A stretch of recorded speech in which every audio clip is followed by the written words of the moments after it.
Hello everyone, welcome to your own channel genius classes Aniruddh. आज हम करने वाले हैं बहुत ही इंपॉर्टेंट चैप्टर जिसका नाम है circulatory system. This is an chapter number 4 from ICSE class 9th physical education. ठीक है, तो फिजिकल एजुकेशन का ये चौथा चैप्टर है सर्कुलेटरी सिस्टम। तो आज इसको बहुत अच्छे से डिटेल से देख लेते हैं। ठीक है, तो स्टार्ट करते हैं सीधे। ठीक है,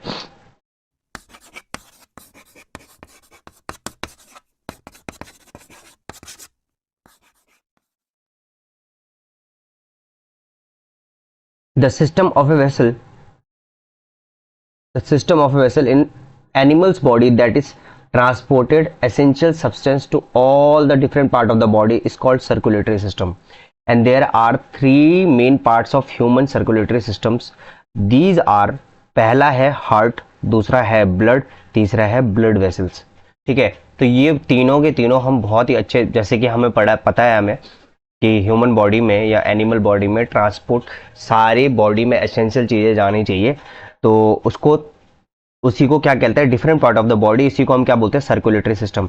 ठीक है, एंड ह्यूमन बॉडी में, ह्यूमन सर्कुलेटरी सिस्टम में तीन तीन तीन पार्ट बहुत ही ज़्यादा एसेंशियल है, दैट इज हार्ट, दूसरा है ब्लड एंड तीसरा है ब्लड वेसल्स। तो इसी के कारण हमारे क्या होती है, सर्कुलेटरी सिस्टम पूरी चलती है ना। तो स्टार्ट करते हैं स्टार्टिंग से। पहला है हमारा हार्ट। ठीक है, हार्ट, तो what is heart? Heart is situated in the centre of the chest between the lungs and lie just under the breast bone above the diaphragm. ठीक है ना, तो सबको पता है कि हमारा हार्ट कहाँ है, इधर की तरफ होता है, लेफ्ट साइड की तरफ, थोड़ा सा मिडिल में होता है। ठीक है, और between the chest and just under the breast bone and above the diaphragm, diaphragm से थोड़ा सा ऊपर होता है। ठीक है, अब जो हमारा हार्ट होता है वो बेसिकली एक फिस्ट, जितना हमारे जितने हमने ऐसे बंद कर दिया मुट्ठी, इतना ही होता है हार्ट। ठीक है, अब सबसे पहले ना मैं इस पूरे को पढ़ लेता हूँ। ठीक है, कितने पॉइंट्स है, 6 पॉइंट है, मैं 6 पॉइंट को पढ़ रहा हूँ। उसके बाद मैं एक वीडियो आपको बताऊंगा और वीडियो से पूरा डिटेलिंग में समझ लेंगे उसका क्या फंक्शन होता है, क्या क्या चीजें होती है। सबसे पहले ये स्टार्ट करने से पहले मैं आपको थोड़ा सा एक चीज बता देता हूँ कि आर्टरी, हमें पता है ना आर्टरी वेन्स होती है हमारे यहाँ, है ना।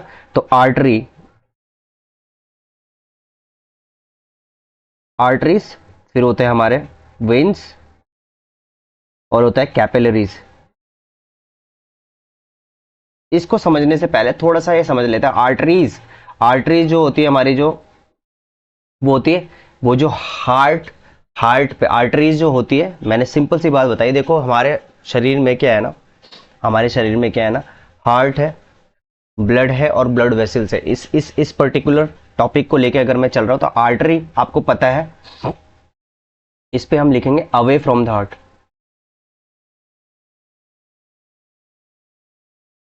अवे फ्रॉम द हार्ट, अभी पहले ये लिख लो बस, away from the heart, veins towards the heart,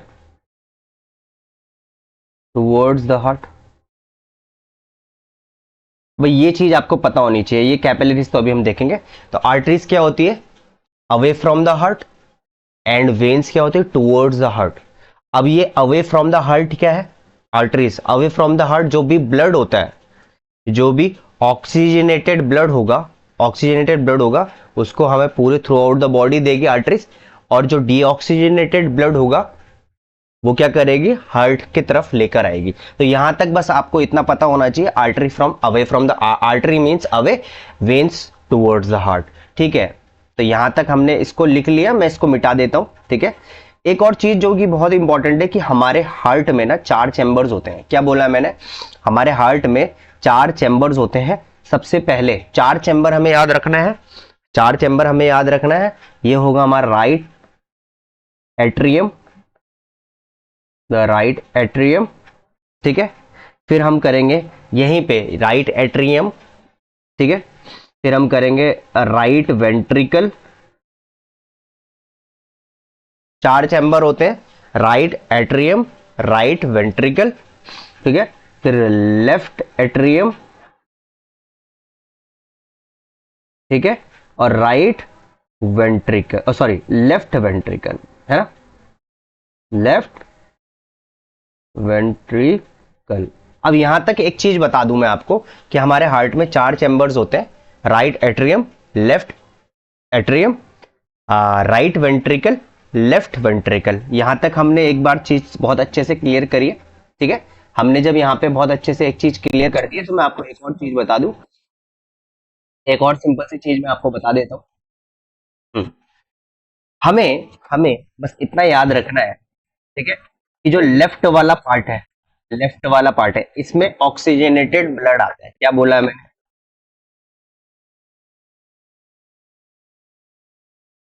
oxygenated blood. और जब भी मैं ऑक्सीजनेटेड ब्लड की बात करूंगा तो मैं लाल पेन से काम करूंगा। और जो हमारा राइट वाला पार्ट है, राइट वाला पार्ट है, उसमें डीऑक्सीजनेटेड ब्लड आएगा।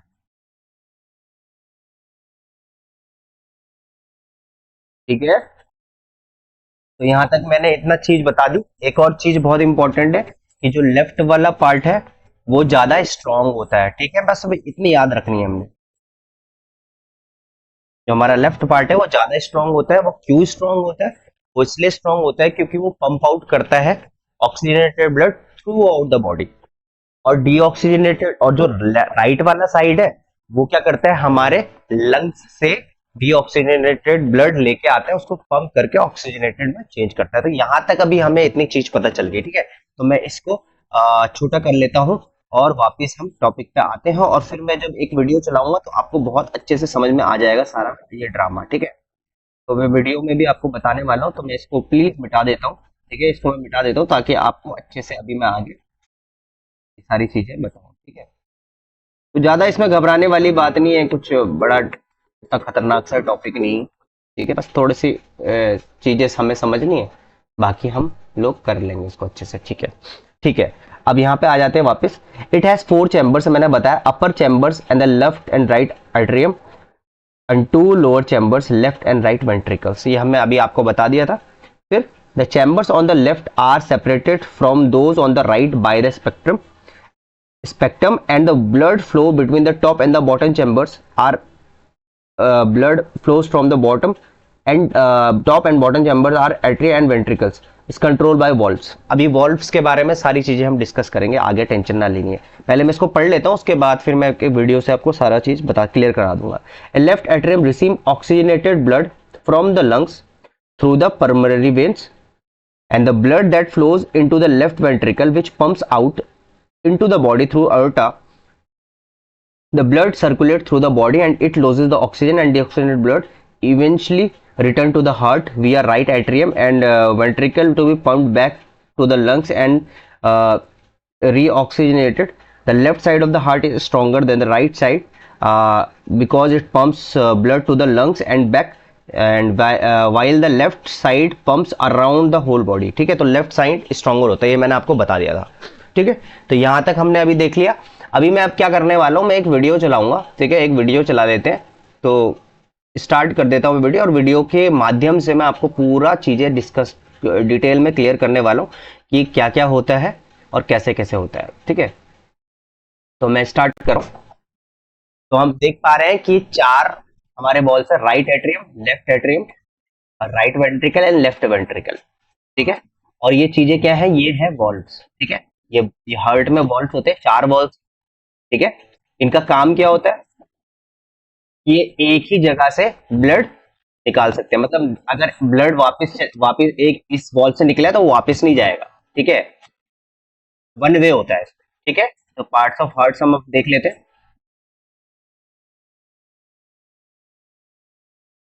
ओके, ठीक है, तो ये हम यहाँ देख रहे हैं तो कि डीऑक्सीजनेटेड ब्लड हमारा राइट एट्रियम्स में आता है, ठीक है। तो वो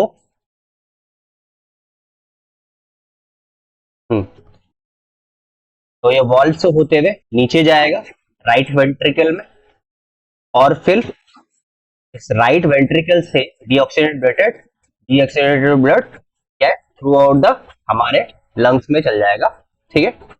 और वहां से ऑक्सीजनेटेड ब्लड आएगा, और ऑक्सीजनेटेड ब्लड हमारा कहाँ जाएगा, लेफ्ट एट्रियम में आएगा, ठीक है। और जब लेफ्ट एट्रियम से ये वॉल्व से नीचे जाएगा तो ये कहाँ आ जाएगा, हमारा लेफ्ट वेंट्रिकल में। और फिर ये वॉल्व से निकल के, यस एग्जैक्टली, यहां से वॉल से निकल के थ्रू आउट द बॉडी में ऑक्सीजनेटेड ब्लड पहुंचाएगा, और यही चीज फिर से कंटिन्यू होगी, फिर डीऑक्सीजनेटेड ब्लड आएगा और वो हमारे राइट एट्रियम में जाएगा, और यही प्रोसेस हमारी पूरी चलती है। तो आई होप यहां तक आपको जो हार्ट का ये पूरा प्रोसीजर है ये आपको समझ में आ गया होगा। तो आगे हम प्रोसीड करते हैं, ठीक है। ओके, अब आते हैं हम ब्लड वेसल पे। तो जैसे कि मैंने आपको बताया, जैसे कि हमने आपको बताया, एक बार और मैं दोबारा से एक बार हार्ट का ये देख लेते हैं। तो ये आप देख पा रहे होंगे, ठीक है। मैंने आपको बताया था कि वेन्स क्या होती है। वेन्स मैंने आपको बताया था towards the heart, towards the heart. Veins क्या करेंगे, टुवर्ड्स द हार्ट में आएगी, ऑक्सीजनेटेड ब्लड टुवर्ड्स द, देखो यहाँ पे मैं लिखा है veins towards the heart, artery away from the heart. अब अगर हार्ट से अवे ले जा रही तो ऑब्वियस सी बात है that is an oxygenated blood, और अगर हार्ट पे ब्लड आ रहा है तो दैट इज डीऑक्सीजनेटेड ब्लड, है ना। तो ये हमने देखा था। तो मैंने 4 वॉल्व बताई थी, ठीक है। दिस इज ट्राइकस्पिड वॉल्व, ठीक है। फिर यहां से दिस इज पल्मोनिक वॉल्व, ठीक है, माइट्रल वॉल्व, ठीक है, और this is an aortic valve, है ना। अब ये सारी चीजें मैंने आपको बताया, ठीक है। फिर से एक बार दोबारा से हम देख लेते हैं, उसके बाद फिर हम आगे बढ़ जाएंगे ना, ठीक है। तो प्रोसीजर क्या होता है, जैसे कि मैंने आपको बोला कि डीऑक्सीजनेटेड ब्लड जो है, डीऑक्सीजनेटेड ब्लड जो है वो कहाँ से आएगा। डीऑक्सीजनेटेड ब्लड को मैं इसी से हाँ, डीऑक्सीजनेटेड ब्लड देखो यहाँ से आ जाता है, और वो इस राइट आर्टरियम में आएगा, ठीक है। फिर वो वॉल्व से होता है, ट्राइकस्पिड वॉल्व से होते हुए यहाँ नीचे जाएगा राइट वेंट्रिकल में, ठीक है। और फिर पल्मोनरिक वॉल्व से होके ये कहाँ चल जाएगा, इस जगह से जाते हुए ये कहाँ जाएगा, लंग्स में जाएगा। फिर लंग्स पे वही वाला आपको पता होगा, फिर ऑक्सीजनेटेड ब्लड आएगा लंग से, लंग से ऑक्सीजनेटेड ब्लड आएगा, और वो कहाँ आएगा, इस जगह पे आएगा लेफ्ट ऑरिकल में, एट्रियम में। लेफ्ट एट्रियम से वो कहाँ जाएगा, लेफ्ट वेंट्रिकल में जाएगा, and through aortic valve, aorta से वो through out the body oxygen, पूरी बॉडी में ऑक्सीजन, ऑक्सीजनेटेड ब्लड फ्लो करा देगा। तो उम्मीद करता हूँ यहाँ तक आपको समझ में आ गया होगा। बैक टू द वर्क, यहाँ पे आ जाते हैं, वापस आ जाते हैं ब्लड वेसल पे। अब ब्लड वेसल, ब्लड वेसल क्या होता है बहुत अच्छे से देखेंगे। Blood vessel are branch tube extended from the heart to all part of the body, and there are 3 major types of bloods. सबसे पहले आर्टरी, आर्टरी क्या होती है, that carries blood from the heart, arteries मतलब away from the heart, जो heart से blood away ले जाती है। वेन्स क्या होती है, veins that return blood to the heart, and capillaries are the very tiny vessels connecting the arteries and the veins। और capillaries क्या होती है, बहुत ही टाइनी होती है, जो कि arteries and veins को कनेक्ट करती है। ओके, सो आगे बढ़ते हैं। When the blood is pumped out of the heart into the arteries, it pours out at a high pressure by contraction of muscular ventricles, ठीक है ना। तो ये सब पता ही है आपको कि जब हार्ट पंप आउट करता है, हार्ट पंप करता है ब्लड को into the artery, the force the high pressure, तो बहुत ही ज्यादा हाई प्रेशर से वो फोर्स होती है, और वो सारी चीजें मस्कुलर, तो सारी चीजें हाई प्रेशर से क्या होती है, थ्रू आउट द बॉडी क्या करती है, पंप आउट करती है ब्लड। तो artery therefore require strong walls. तो ऑब्वियस ही बात है, जब हार्ट पंप करेगा तो अवे ले जाएगा सारे ऑक्सीजनेटेड ब्लड को।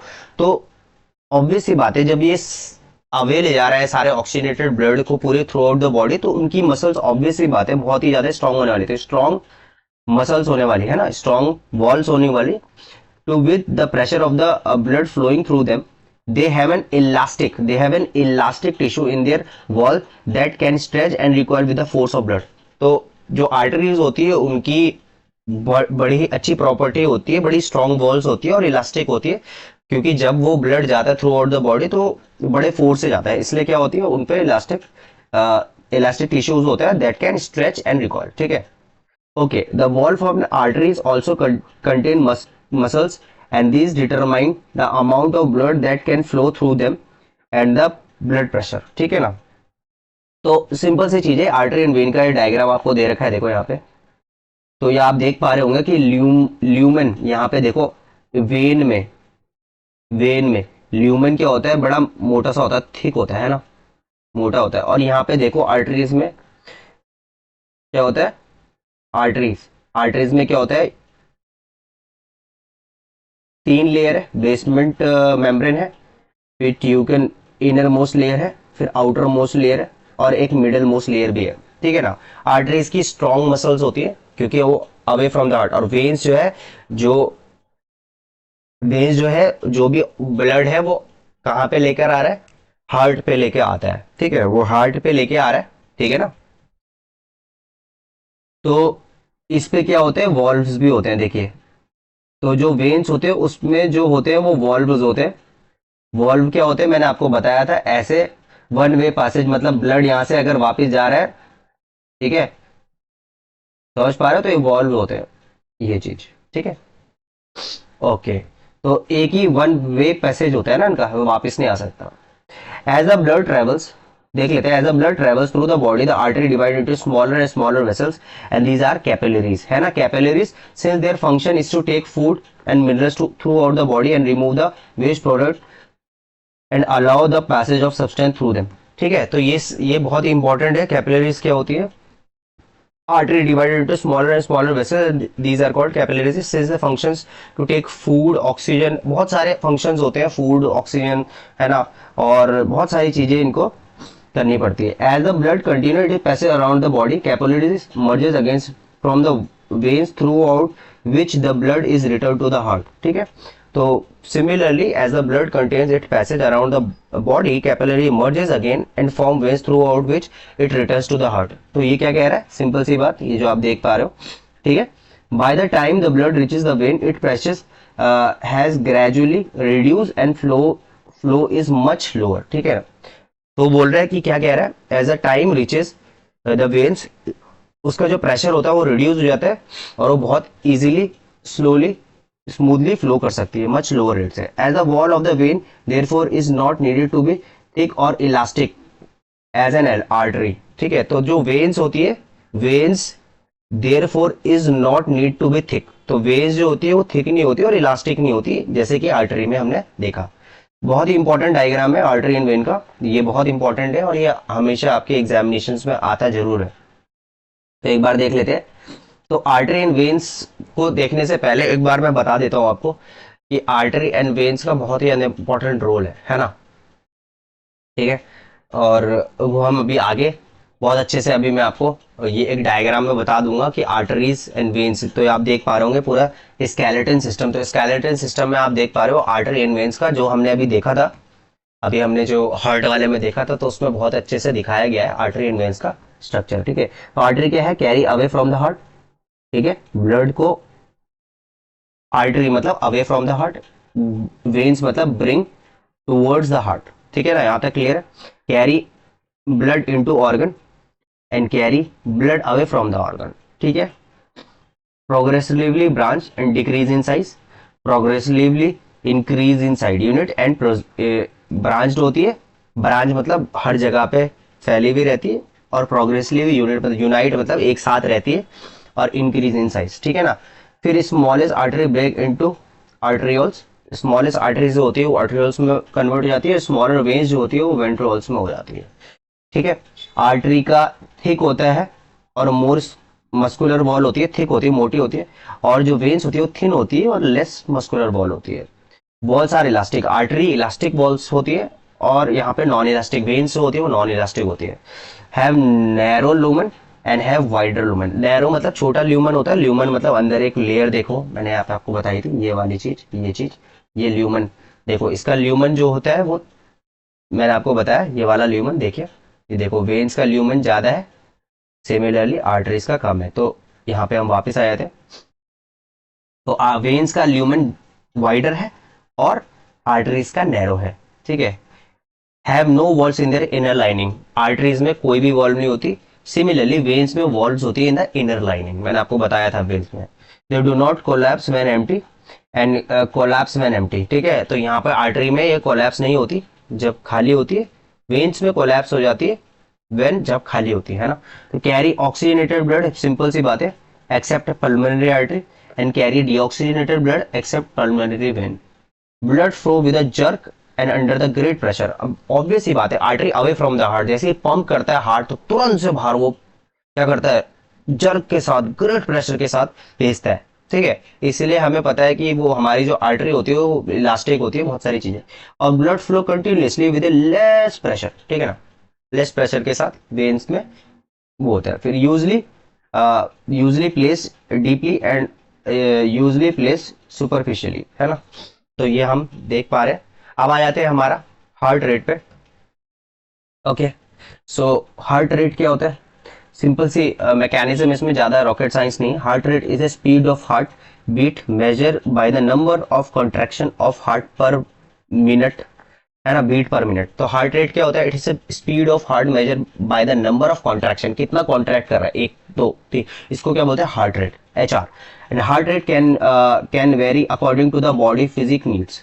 हार्ट रेट अलग अलग बॉडी फिजिक नीड्स से अकॉर्डिंगली होती है, including the need of absorption of oxygen and excrete of carbon dioxide. It's usually equal और close to the pulse measure at any peripheral point, an activity that can provoke change including physical exercise, sleep, anxiety, stress, illness and injection of drugs, ठीक है ना। तो heart rate आपको पता ही है, simple सी बात है, हार्ट रेट कितना कॉन्ट्रैक्शन कर रहा है पर मिनट में।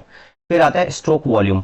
अब amount of blood pumped by the left ventricle of the heart in one contraction, बहुत इंपॉर्टेंट है।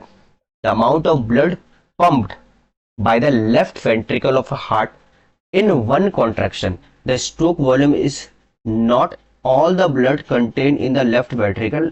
Normally, only about 2/3 of the blood in the ventricle is expelled with each beat, together with the heart rate. The stroke volume determines the output of blood flow by the heart per minute. या फिर इसको हम heart stroke को हम cardiac output भी बोलते हैं, है ना। हार्ट वॉल्यूम को हम क्या बोल सकते हैं? कार्डियक आउटपुट, है ना। इस हार्ट मतलब कितना वो हार्ट रेट को क्या कर रहा है?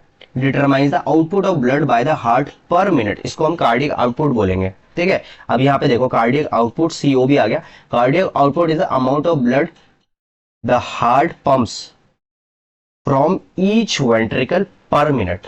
हर वेंट्रिकल से जितना भी हार्ट पंप कर रहा है उसी को हम क्या बोलते हैं? Cardiac output.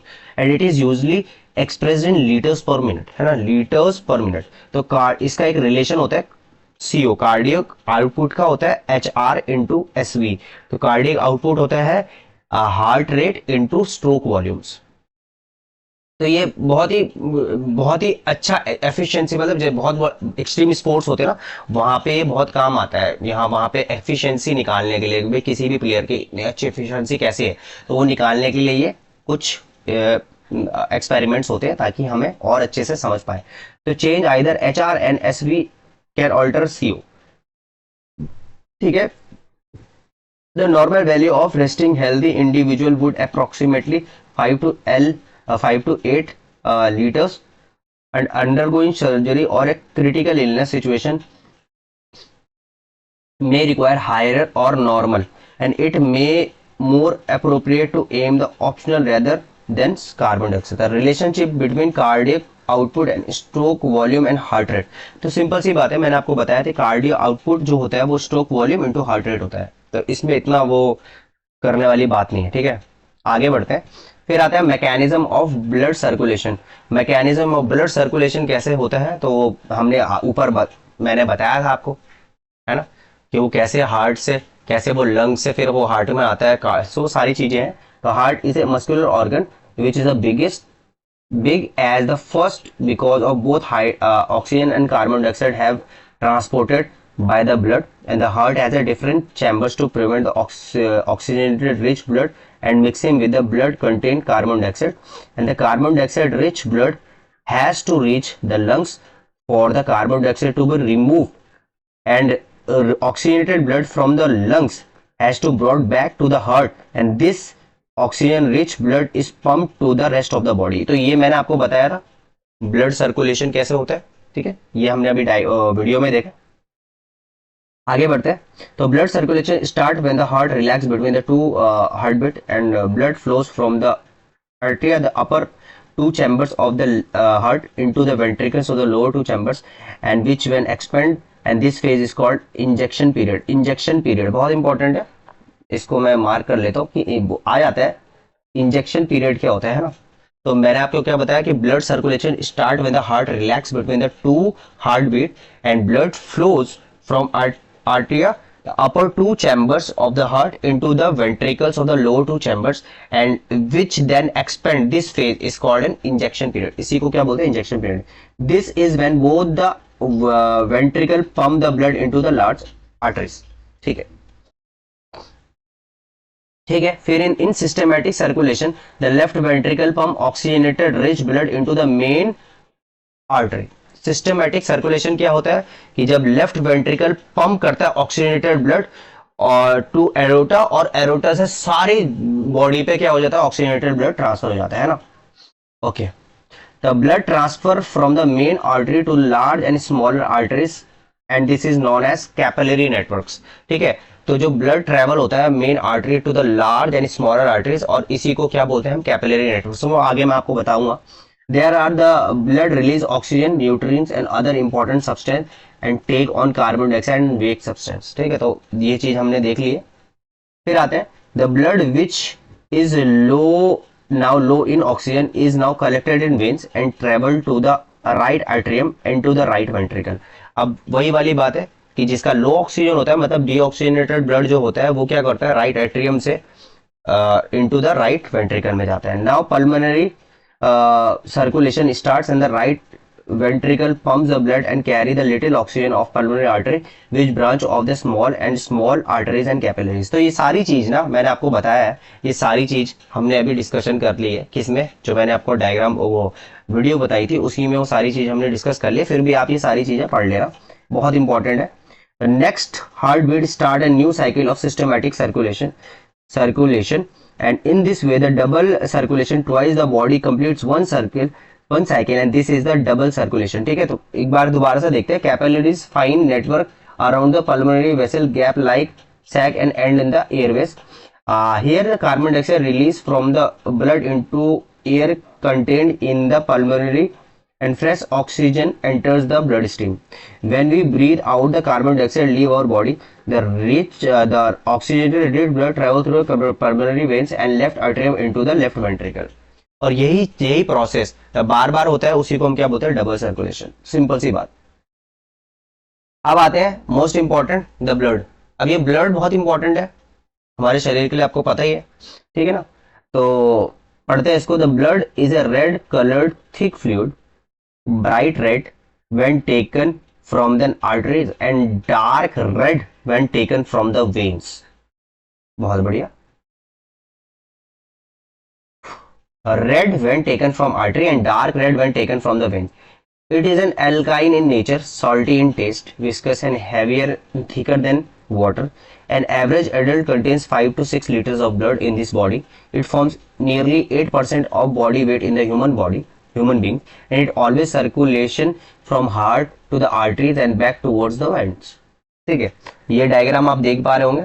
इस कंपोजिशन ऑफ ब्लड देखो, ये जो रेड ब्लड सेल्स है राइट ये गोले गोले से होते हैं, है ना. प्लेटलेट्स बोलते हैं इनको. रेड ब्लड सेल छोटे छोटे होते हैं प्लेटलेट्स. ये छोटे छोटे व्हाइट ब्लड सेल्स होते हैं, बहुत ही टाइनी होते हैं. ठीक है, वो मैं आपको बता दूंगा. व्हाइट ब्लड सेल्स का भी बहुत बहुत खतरनाक फंक्शन है. ठीक है, वो हमारे ब्लड में से जितने भी खतरनाक चीजें होती है उनको मार देता है.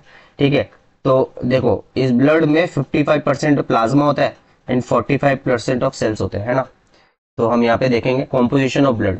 The blood chiefly consists of liquid called plasma. Blood contains constituent of 55% to 65% of plasma floating through the plasma. There are three kinds form. First is red blood cells, second is white blood cells and third is platelets. तो ये इनके erythrocytes, leukocytes and thrombocytes. तो ये आपको पता होना चाहिए, है ना. बायोलॉजिकल नेम्स है इनके. तो red blood cell, white blood cell and platelets. तो red blood cells and white blood cells and platelets, तो ये तीनों चीजें हैं. इनको मैं बताता हूँ, फिर मैं एक वीडियो चलाऊंगा जो कि आपको पता चल जाएगा. ठीक है, तो इनका लाइफ स्पैन क्या होता है? रेड ब्लड सेल का 120 दिन होता है, वाइट ब्लड का फ्यू डेज और मे बी आवर्स, प्लेटलेट्स का 7 दिन होता है. ठीक है, 1 माइक्रो लीटर में इतने मिलियन रेड ब्लड सेल्स होते हैं. 5,000 से 10,000 होते हैं वाइट ब्लड सेल्स, और प्लेटलेट्स होते हैं 15,000, सॉरी 1.5 लाख से 5 लाख। शेप क्या होता है, बाय बाय कॉन्वेक्स डिस्क होती है, ये इरेगुलर होते हैं वाइट ब्लड सेल, अजीब से होते हैं, मतलब इनका कोई शेप नहीं होता। और जो प्लेटलेट्स होते हैं राउंड राउंड और ओवल होते हैं, है ना। इसका ओरिजिन कहाँ से होता है रेड ब्लड सेल का, बोन मैरो से, हड्डियों के अंदर एक पार्ट होता है उससे। और वाइट ब्लड सेल का भी बोन मैरो से होता है, लिम्स नोड से होता है, और प्लेटलेट्स का भी बोन मैरो से होता है। न्यूक्लियस क्या होता है, न्यूक्लियस एब्सेंट होता है रेड ब्लड सेल में, बहुत इंपॉर्टेंट है। व्हाइट ब्लड सेल में प्रेजेंट होता है, प्लेटलेट्स में एब्सेंट होता है। पिगमेंट में क्या होता है, मतलब रेड ब्लड सेल लाल, खून लाल के होता है, जिसमें हीमोग्लोबिन प्रेजेंट है। व्हाइट ब्लड सेल में एब्सेंट होता है सब कुछ, प्लेटलेट्स में भी एब्सेंट होता है, ठीक है। Move due to the force from the heart, तो मूवमेंट क्या होता है कि जो हार्ट से फोर्स आता है ना, उसी से रेड ब्लड सेल का मूवमेंट होता है। व्हाइट ब्लड सेल इंडिपेंडेंट होते हैं अपने आप, जहां भी देखेंगे कोई भी खतरनाक चीज, कोई भी अनवांटेड चीज हमारे शरीर में अटैक कर रही है, वहां पे जाके इसको खत्म कर देती है। व्हाइट ब्लड सेल बहुत खतरनाक चीज है, इसलिए बोलता हूँ अपने शरीर का, अपने मतलब इतने इंपॉर्टेंट है व्हाइट ब्लड सेल्स। वो मैं आपको अभी वीडियो में दिखाऊंगा कि बहुत ही ज्यादा आपके शरीर के लिए सबसे बेस्ट चीज है व्हाइट ब्लड सेल ही। Most due to the force of most due to the from the heart, है ना। प्लेटलेट क्या होता है, फोर्स हार्ट के फोर्स से होता है। फंक्शन क्या होता है, carry oxygenated fluid and haemoglobin. तो ऑब्वियस ही बात है, रेड ब्लड सेल का फंक्शन क्या है, कैरी ऑक्सीजनेटेड ब्लड होता है, ठीक है। इसका क्या, ये क्या काम करता है, एंटीबॉडीज है भैया, ये बहुत खतरनाक चीज है। व्हाइट ब्लड सेल एंटीबॉडी होती है, कोई भी बाहर की खतरनाक चीज आती है, फंगा वंगा सब को खत्म कर देती है। और ये हमारे मतलब ह्यूमन हिस्ट्री में, ह्यूमन बॉडी में अगर आप किसी को सबसे ज्यादा प्यार करो तो व्हाइट ब्लड सेल से ही प्यार करो, है ना। प्लेटलेट्स क्या है, help in clotting the blood. Platelets क्या करता है, ब्लड को क्लॉट करने से हेल्प करता है हमें, ठीक है। आते हैं प्लाज्मा में।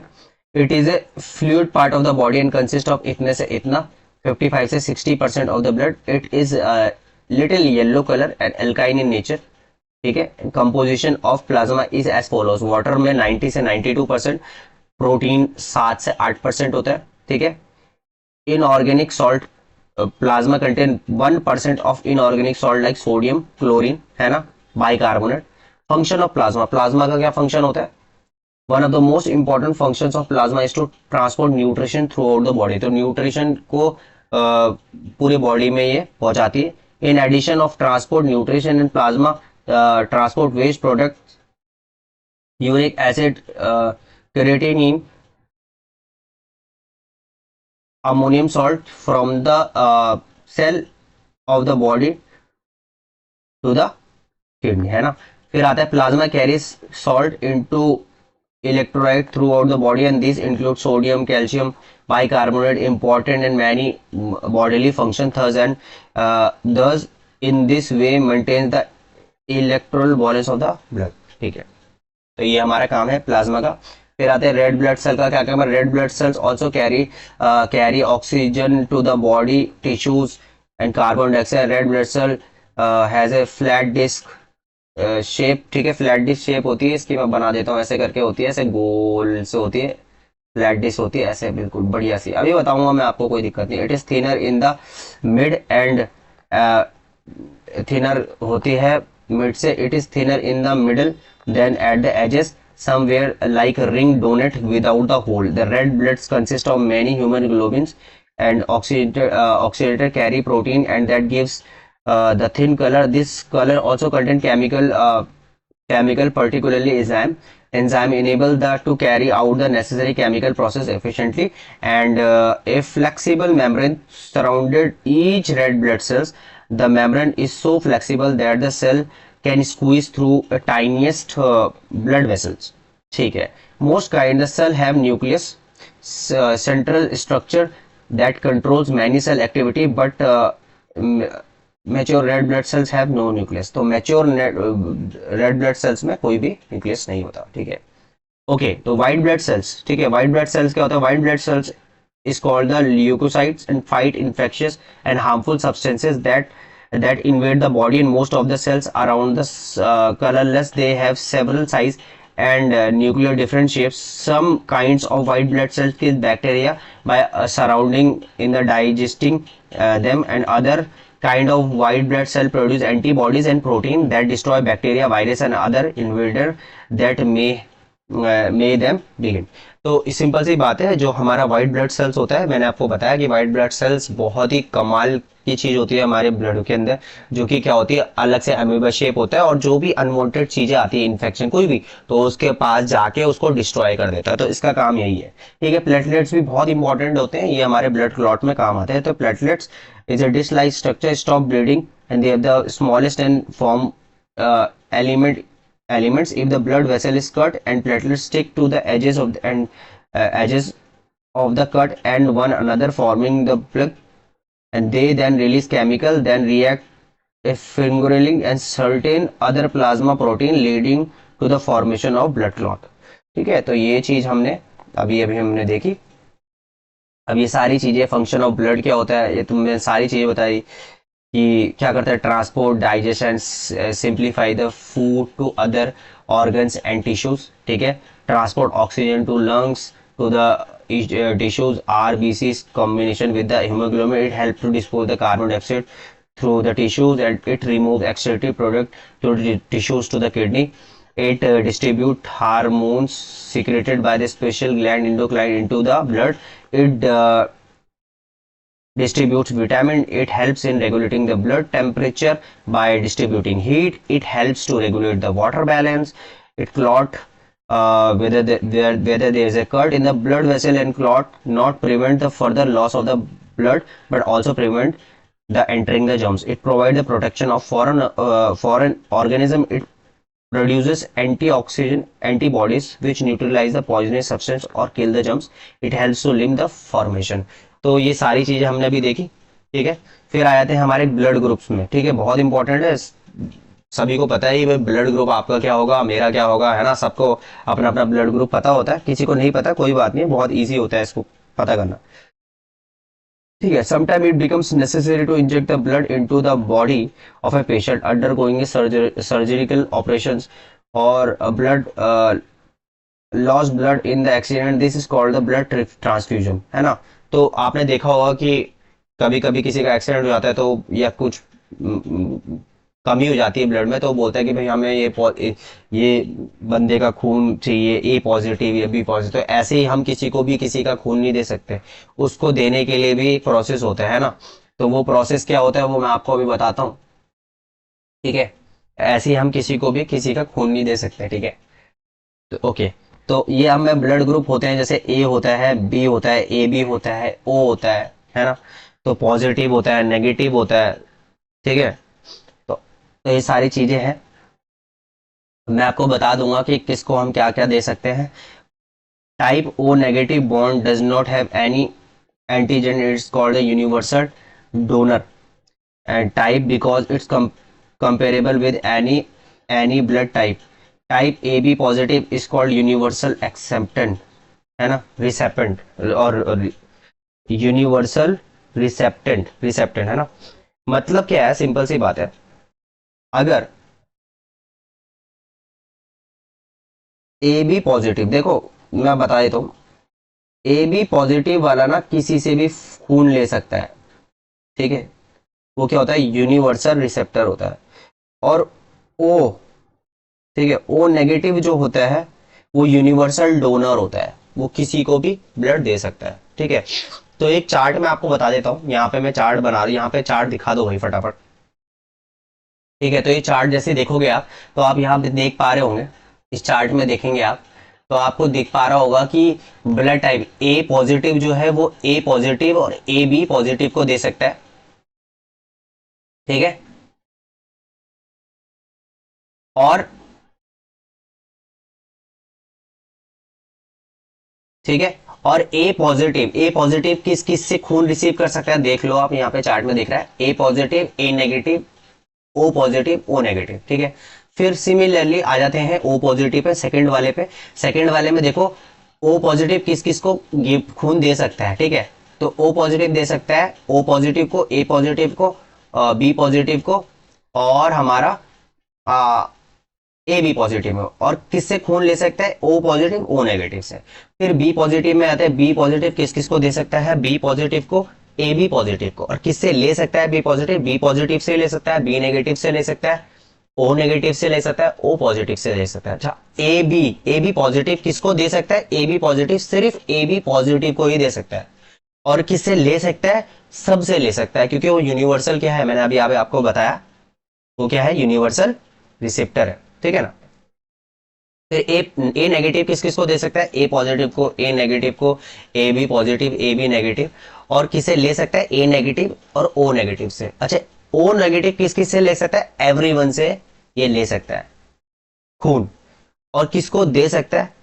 किसको दे सकता है? किससे ले सकता है खून? ये भी ओ नेगेटिव से ही ले सकता है सिर्फ, ठीक है ना। ओके अच्छा बी नेगेटिव, बी नेगेटिव क्या होता है? बी नेगेटिव क्या होता है? B negative can give B positive, B negative, A B positive, A B negative. और किससे रिसीव कर सकता है? बी नेगेटिव और ओ नेगेटिव से। अच्छा A B negative, A B negative का क्या होता है? A B negative A B positive और ए बी नेगेटिव से ले सकता है, और मतलब सॉरी दे सकता है। और किसे ले सकता है? ए बी नेगेटिव से, ए नेगेटिव से, बी नेगेटिव से, ओ नेगेटिव से। तो यहां तक हमने देख लिया, हमने अपना चार्ट अभी दिखाया आपको, और अब हम आगे बढ़ते हैं। ओके आर एस फैक्टर क्या होता है देख लेते हैं। Another factor in the blood is called an RH factor, is also residues factor, rhesus factor, and its generally determine its type of protein found outside of red blood cells. Most people are RH negative, RH positive, and few are RH negative. RH negative expected mother who is RH negative may lose their baby if the blood has RH positive blood. Now these are medical techniques to save such cases. तो ये अब बहुत advance हो चुकी है, जो अब इतना प्रॉब्लम नहीं होता, तो बच जाते हैं, है ना। तो जैसे बता रहा था, फिर आते हैं haemoglobin. Small respiratory pigment present in the colourless spongy body and और स्ट्रोमेट of RBCs is called hemoglobin. It is effectively chemical constituent of hemoglobin. It is made of human and iron containing part and globin, a protein combination with oxygen to form oxyhemoglobin, an unstable compound. Function of hemoglobin: major role of hemoglobin to carry oxygen from the lungs to the tissue, return carbon dioxide CO2 from the tissue to the lungs, and it is oxygen carry component of RCB. HB hemoglobin binds O2 transport and O2 deliver the same to tissue. HB binds CO2 and waste product of the metabolism. फिर आते हैं blood pressure में BP, ठीक है।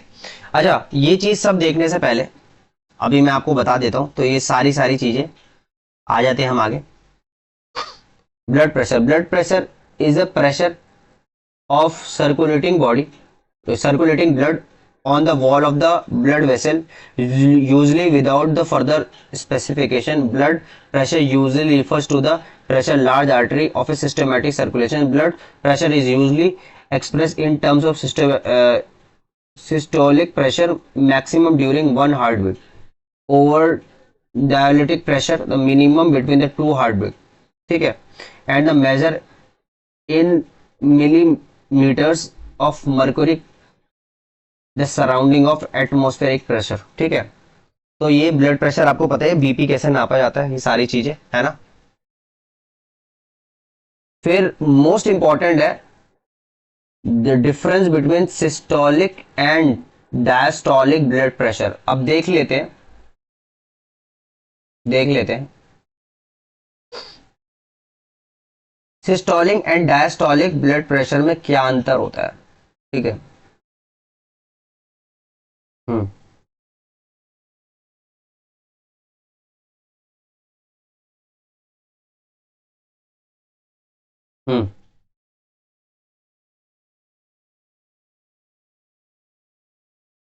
ठीक है। अब systolic and diastolic, it measure the amount of blood pressure that blood exert on arteries and veins while the heart is beating. तो जितना भी अमाउंट ऑफ ब्लड प्रेशर लगता है जब हार्ट बीट करता है ना, किस पे? आर्टरी और वेन्स पे, उसको बोलते हैं सिस्टोलिक।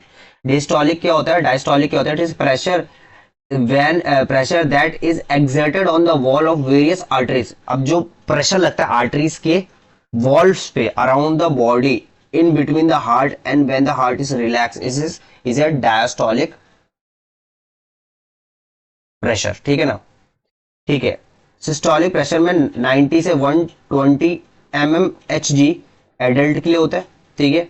और इन्फेंट बच्चों के लिए होता है 95 से, और 6 साल से 9 साल के बच्चों के लिए होता है 100. ठीक है.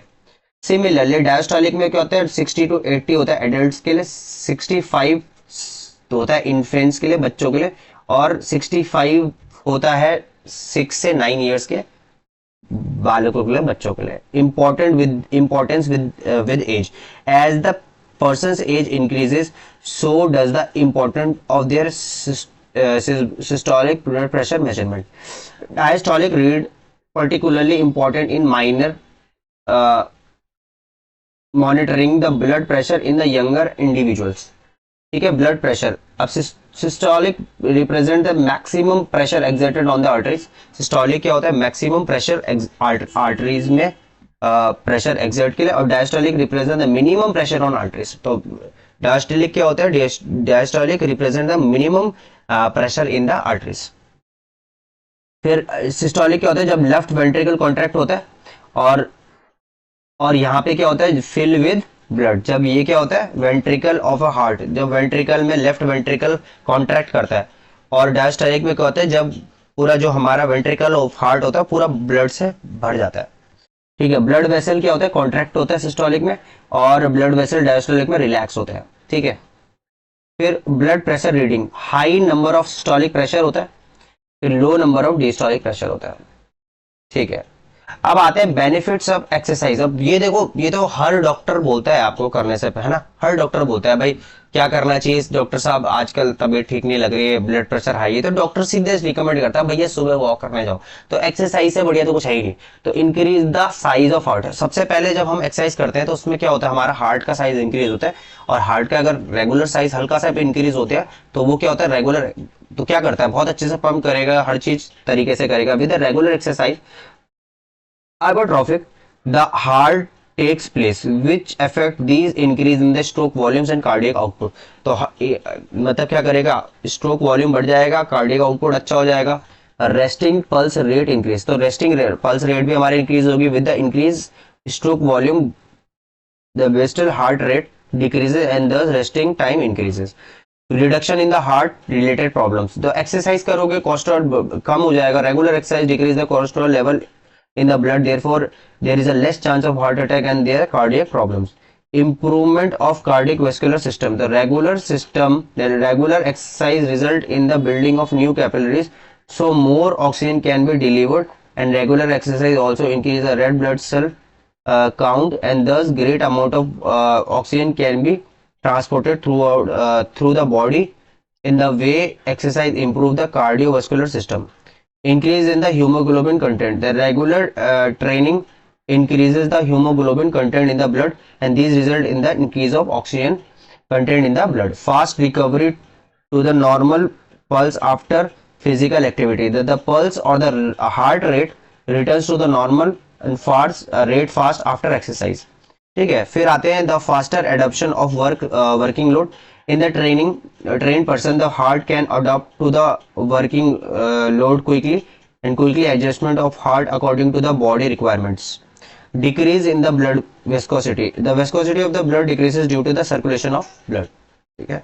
New capillaries are formed. Regular exercise help to formation of capillaries, which bring more blood to working tissues and resulting improve the efficiency of muscles. And chemical composition of blood improves. The regular exercise can improve the chemical composition of blood, like increase RCB. तो उम्मीद करता हूँ यहाँ तक तो आपको समझ में आ गया होगा. ठीक है. तो सर्कुलेटरी सिस्टम आज हमने कंप्लीट किया. एक इंपॉर्टेंट अनाउंसमेंट है आप लोग बच्चों के लिए, मेरे जीनियस क्लासेस के प्यारे बच्चे, कि हम कंप्यूटर एप्लीकेशन स्टार्ट करने वाले, ICSE 10th स्टार्ट करने वाले के हमने स्टार्ट कर दिया है. तो जो भी हमारे प्यारे बच्चे हैं प्लीज़ उसको शेयर जरूर करें, है ना. तो ज़रूर आप शेयर करें हमारी वीडियोस, क्योंकि हम क्या है ना, हम किसी भी प्लेटफॉर्म में नहीं है, ठीक है ना, हम फेसबुक में ना हम इंस्टाग्राम में, हम प्योरली यूट्यूब पे वर्क करते हैं। फालतू मेरे पे टाइम भी नहीं है ना, मैं इतना एक्टिव रहता हूँ इन चीज़ों में। सिर्फ यूट्यूब पे काम करता हूँ मैं, एक हफ्ते एक महीने में 4-5 बार, और मैं वीडियो पोस्ट रेगुलरली तो नहीं कर पाता, क्योंकि भैया अपने भी काम है ना। तो प्लीज़ सपोर्ट करें। Okay, thank you, bye bye.